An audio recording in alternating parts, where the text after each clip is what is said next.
Hi everyone, it's Simon Keeling here at weatherweb.net. Yes, I'm back. It's Sunday the 2nd of August and the Traveller has returned. I know Gary's been looking after you very well during the last couple of weeks, but now it's back to the grindstone, I guess. I've got to get myself back into weather again and the patterns of weather. When you're at sea, it's really easy for the days to kind of drift one into the other. But I've been monitoring the patterns when I can and kind of watching with interest some of the weather that's been experienced across Northern Europe and across the UK in the last couple of weeks. And certainly I've been experiencing the results of some very warm water around Europe. Just a few shots here from while I was away. Don't panic, this isn't my holiday photographs. You know, you're not going to somebody's house, there's a glass of wine, sit yourself down, and here's 500 holiday photographs. No, none of that. Just wanted to show you this. This was coming down the western coast of Portugal a couple of weeks ago, and you see the sea fog in here. I'll show you this one, not for my feet. Down here. You can see I was relaxing, can't you? But look at the colour of the sky here. Okay, notice the haze. Oh, you don't want to see that one, do you? That just reminds me I must go on a diet now. Oh, and certainly not those. You wouldn't like them, they were horrible. This one was a shot into Gibraltar. Again, not unusual, but notice the haze, look here at low levels. But what I want you to notice is the colour of the sky up here.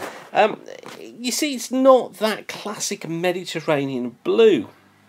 And finally, we saw plenty of these as we toured around the Mediterranean. Some huge cumulus and cumulonimbus clouds, particularly across northern parts of Italy and some across the southern parts of France as well. Again, not unusual given the time of year, but it was just the amount of these that we saw, and also the ferocity of the storms that were produced when they managed to get precipitation going from them. And a lot of this really is a result of the sea surface temperature anomalies. This is the sea surface temperature anomaly for the 30th, so this was for last Thursday. And if we just zoom in on Europe, notice here, look, how warm the Mediterranean is, how warm it is across the Bay of Biscay into southern parts of Spain.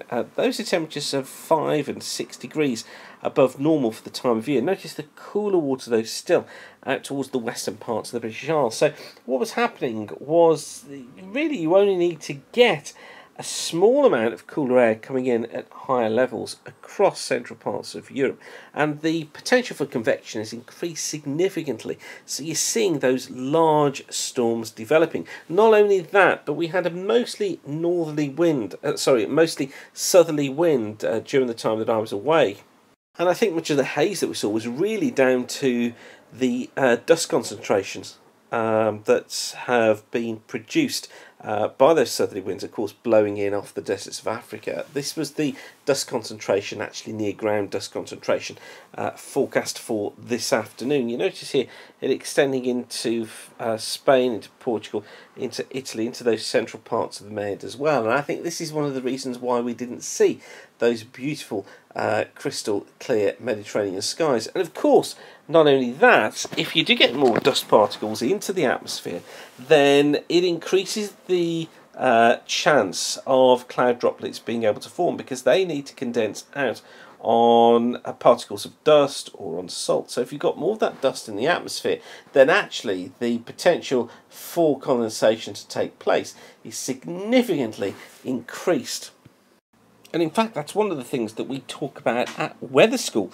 Couldn't resist the opportunity, of course, to plug Weather School. Go to weatherschool.co.uk, and all the latest autumnal dates are on there for our aviation and sailing weather schools. The places are filling up pretty quickly now. They always do once we get into August as we build up to the September courses. So do go to weatherschool.co.uk. You can click down here and just have a look at more details about the courses. But the impact of dust in the atmosphere is one of the things that we briefly discussed during Weather School, as well as lots of other things. So if you've not been, do come along. I'm sure we'll have a great day.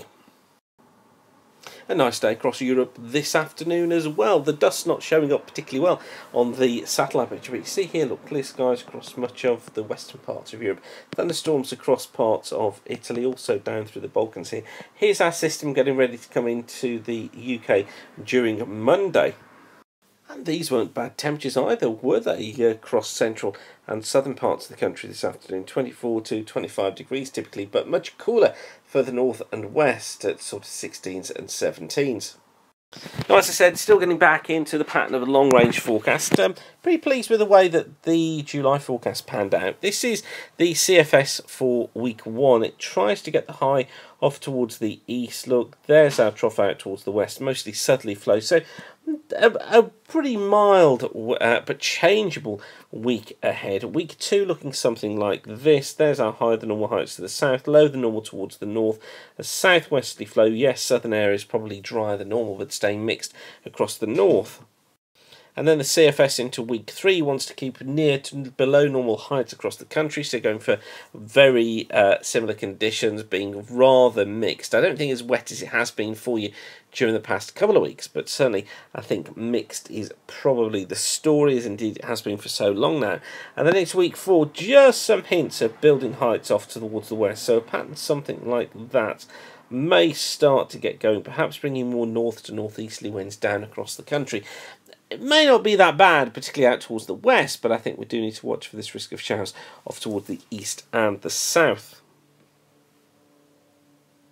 But as I say, it's still developing these forecasts, still building on these, so I hope to be able to firm up more for you over the next couple of days and as we go through the week ahead.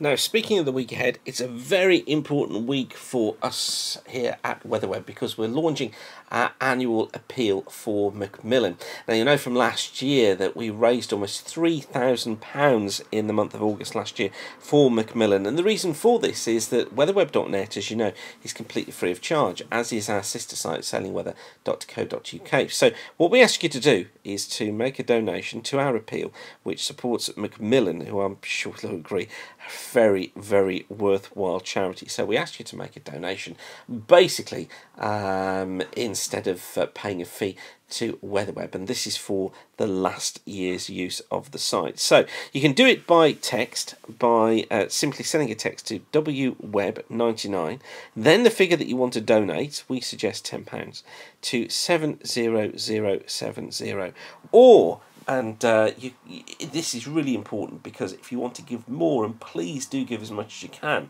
then you go to www.justgiving.com/weatherweb. It would be really good if you can give as much as you can. We've set the initial target for £1,000 this year, but please do try and give whatever you can. I know you were so generous last year, so please let's try and hit those targets again this year. As I say, it's a donation for basically the use of weatherweb.net that you've had during the last year.